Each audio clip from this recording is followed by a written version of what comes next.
Hello everyone, welcome back to my YouTube channel. So आपण माने देखि पारथिबे डीएससी ओडिशा भुवनेश्वर तरफ नोटिस आस जाईची regarding the orientation of LTR TGT arts Odia Hindi और संस्कृत टीचर्स।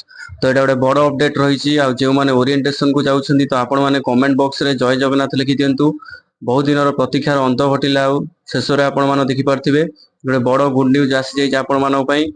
तो आपण माने पचारथिले केबे ओरिएंटेशन होबो, तो आपण मानकर डेट पळे आसी देखि पारथिबे।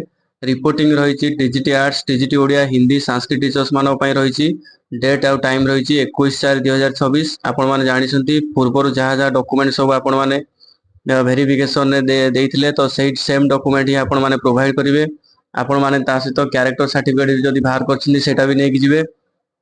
जहाँ भी आपण मेडिकल फिटनेस थाउ जहाँ भी बाहर करछिंदी आ पूर्वर जहाँ जहाँ डॉक्यूमेंट सब देइथिले सेम जिंस आपण माने 8टा एम सुधा आपण माने सेटा पहुंची प्रोवाइड करिवे। रेस्पेक्टिव डीओ ऑफिस आपण मानकर जो डिस्ट्रिक्ट रे एलोकेट हेछि तो सेही डिस्ट्रिक्ट रे आपण माने प्रोवाइड करिवे। नेक्स्ट हो जे आपण मानकर ओरिएंटेशन टाइमिंग देखि परथिबे कलिंग स्टेडियम रहिछि।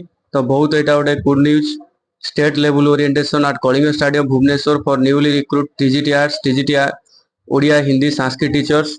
तो आपण माने जो माने इंटरेस्टेड अछंदी तो आपण माने मते व्हाट्सएप रे आपण मानकर ओरिएंटेशन जो टाइम रो फोटो पोस्ट कर पठै परिबे। मु आपण मानकर फोटो को यूट्यूब रे पोस्ट करिवि जोडा आपण मानकर शॉर्ट्स वीडियो रे, जोडा कि अनेक एस्पिरेंट मानक पई एटा गोटे मध्य मोटिवेशन मिलिबो। से मानकु से माने जो माने भी चाहुचंती हाई स्कूल टीचर होबा पई तो से माने मध्य मोटिवेटेड हेबे।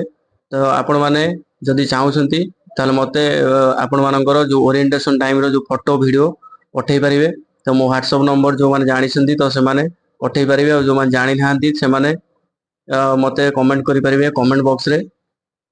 तो एटा बड़ अपडेट रही आ जदि आपण मानकर कोनोसी भी डाउट रहउची तो आपण माने मते जो मेसेज करि परिबे, पर्सनल मेसेज करि परिबे किबा इंस्टाग्राम रे मेसेज करि परिबे। तो जहाँ जहाँ डॉक्यूमेंट अछि सेही डॉक्यूमेंट सब आपण माने नेकी जानतु, किछि भी टेंशन नियंतु नै।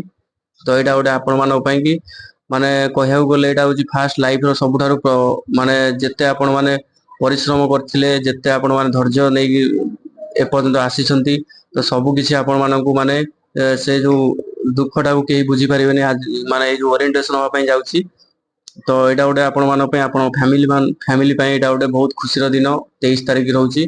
तो लाइफ टाइम एटा आपण मानकर मन रहिबो ए 23 तारिख ता जोडा कि 23 अप्रैल आपण मानक पई गोटे माने गोटे स्मरणीय दिन होई कि रहबा पई जाउची। जो सब LTR aspirant TGT arts Odia Hindi और संस्कृत रहिले सो आमे भगवान को निकट रे प्रार्थना करिबा 23 तारिख जेमती आपण मानकर बहुत खुशी रे आपण मानकर ओरिएंटेशन हो। समस्त आपण फैमिली सहित एन्जॉय करंतु ए 23 तारिख को। आपण माने जहाँ जहाँ अछि आपण माने जेते माने एक्साइटेड अछनी सब किछि आपण माने से दिन एन्जॉय करंतु। आपण लाइफ रो सब किछि आपण मानक जेते परिश्रम सैक्रिफाइस जेते आपण मानक रिलेटिव्स मानकर कथा सुनिथिबे तो सेही जिंस सब सुनी सुनी आज आपण ए जगह रे पहुंचसंती। तो एटा गोटे खुशीर दिन। So thanks for watching this video. आउ ए भली आपण माने आगो को जहाँ भी सब रहइबो आपण मानकर एचआरएमएस आईडी थारु सब किछि आपण माने ए चैनल रु पाई परिबे। आपण माने किपरि ट्रांसफर सब किछि जिंस ए चैनल रु पाइबे। चैनल को सब्सक्राइब कर दिंतु आपण माने educational update pi. So thanks for watching.